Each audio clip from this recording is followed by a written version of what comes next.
Hi there, Neil Clark here from Falkirk Piping, www.falkirkpiping.com. Today is day number 7 in our Burns 2022 series. Before I start, actually, I meant to show you another book which is written by Ian Duncan, and it's got loads and loads of Burns tunes in it. I can't find it, of course. It's available from the National Piping Centre and very, very worth it.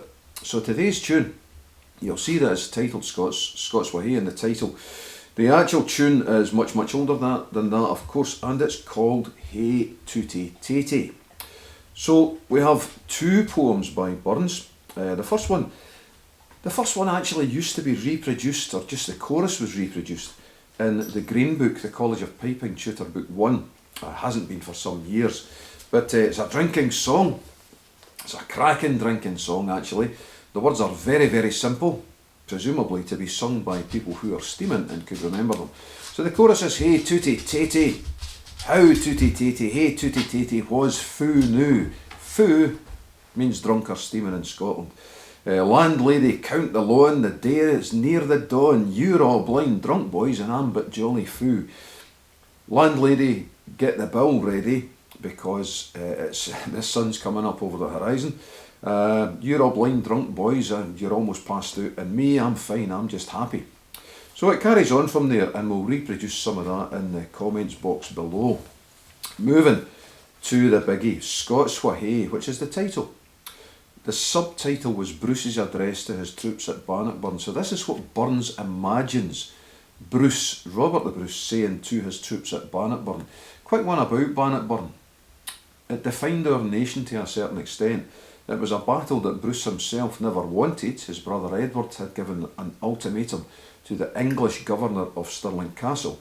If he wasn't relieved by summer 1314, then he had to hand the castle over, and that's what prompted the massive English army under Edward II to come north. Bruce never ever wanted a set-piece battle like this, but what he did was he made use of the land and of course won the day, which is fantastic. Scots Wha Hae with Wallace Bled, Scots whom Bruce has often led. Welcome to your gory bed or to victory. Not too much needing said about this, really. It wasn't said by Wallace before the Battle of Stirling, although in the film Braveheart they've stolen from this poem and they've put them in the words of Wallace. Fair enough, they're good words. The tune itself, now arguably as well, this may well be, if Scotland has such a thing, it might be our official national anthem. It's not The Flower of Scotland, that was written in 1968 by Roy Williamson. It's not Scotland the Brave, that was written in 1951 by someone else. We're thinking it's kind of Scots Wha Hae. England doesn't have a national anthem, that's quite sad, isn't it? So it may or may not be our national anthem, it's probably the closest that's came to it.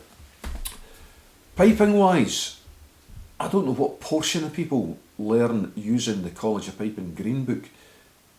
That's the first tune in the Green Book. It's got to be the tune that a sizable portion of pipers first learn.